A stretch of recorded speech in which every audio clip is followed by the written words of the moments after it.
नमस्कार दोस्तों, आज मैं फिर से आ गई आपके लिए बहुत सुंदर उपाय लेकर, जो कि शरद पूर्णिमा आने वाली है उसी का उपाय है। आप शरद पूर्णिमा का और कार्तिक पूर्णिमा का ज़रूर ही ज़रूर फ़ायदा उठाएं।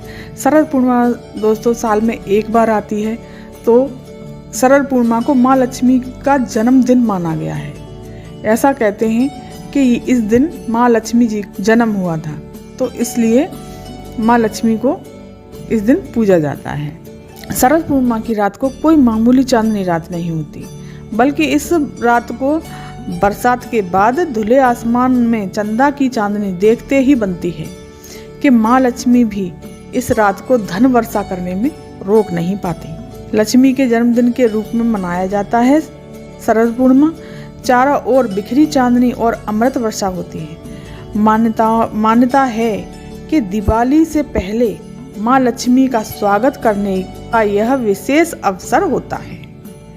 ऐसा कहा जाता है कि इस रात को किए गए कुछ खास उपाय आपके घर में धन वर्षा कर देते हैं। आपके यहाँ कोई परेशानी है, कोई तंगी है, तो यह उपाय ज़रूर कीजिए। आपके पास लक्ष्मी की कमी है, लक्ष्मी नहीं आ रही है, व्यापार नहीं चल रहा और परेशानियाँ बहुत ज़्यादा हो गई हैं, घर में कष्ट है, कर्जा बढ़ता ही जा रहा है, कर्जा चुकने का नाम नहीं ले रहा, तो हमें यह उपाय करना चाहिए। चलो बताते हैं उपाय। एक तांबे का कलश ले लें, मतलब लोटा ले लें, और उस लोटे में जल भर लें। जल भरकर उसके ऊपर एक छोटी सी कटोरी रख लें। स्टील की रख सकते हैं, पीतल की भी रख सकते हैं, तांबे की भी रख सकते हैं। जो भी कटोरी आपके पास अवेलेबल हो उसको रख लीजिए। उस कटोरी में लक्ष्मी जी की मूर्ति रख लें।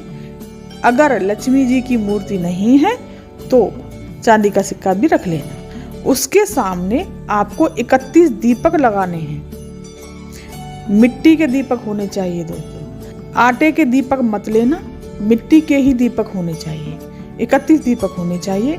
मिट्टी के दीपकों में लंबी बाती की होनी चाहिए और उसमें घी के दीपक होने चाहिए। लंबी बाती और घी के दीपक, और एक एक कमल गट्टा उन दीपकों में डाल देना है और लक्ष्मी जी का पूजन करना है, स्मरण करना है और खीर का भोग लगाना है। लक्ष्मी जी का पूजन और स्मरण कैसे करेंगे? लक्ष्मी जी को रोली, चंदन, हल्दी और चावल, इन सब से लक्ष्मी जी का वहाँ पूजन करेंगे। उसके बाद हम दीपक प्रज्वलित पहले ही कर लेंगे।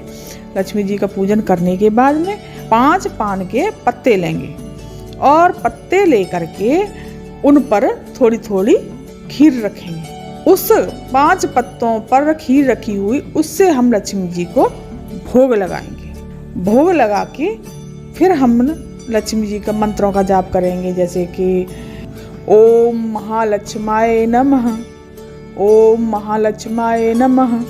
इस मंत्र का भी जाप आप कर सकते हैं। और फिर लक्ष्मी जी की आरती भी करनी है आपको। आरती करने के बाद में फिर लक्ष्मी माता से विनती करनी है। विनती करके कि हे लक्ष्मी माता, हमारे दुख दरिद्र जो भी कष्ट हैं वो आप दूर करें और हमें परेशानियों से उबारें। फिर 4 बजे उन्हें उठाना है। लक्ष्मी जी को वापस तिजोरी में रख दें, और सिक्का हो तो उससे अलमारी में रख सकते हैं या उसको भी तिजोरी में रख दें। और जो खीर बची है ना, जो प्रसाद वाली, उस खीर को आप प्रसाद में ले लें। सब लोग ले लें, घर के प्रसाद में ले लें उस खीर को। 8 बजे ले लो, 10 बजे ले लो, 9 बजे ले लो, जितने बजे आप उसको ग्रहण कर सको, इच्छा अनुसार वो सब लोग ग्रहण कर लो। और जब वो दीपक ठंडे हो जाएं, उसके बाद हमें उन दीपकों को उठा लाना है। उठा के आप अपने इस्तेमाल में ले सकते हैं। इस्तेमाल में ले लें। अगर इस्तेमाल नहीं करना चाहते तो क्या नाम है, विसर्जन कर दें। विसर्जन भी कर सकते हैं, लेकिन दीपक आटे के नहीं लगेंगे, इस बात का विशेष ध्यान रखना। मिट्टी के ही दीपक लगेंगे। और चलो चलते हैं दूसरा उपाय जानते हैं। कार्तिक और शरद पूर्णिमा का दूसरा उपाय क्या है।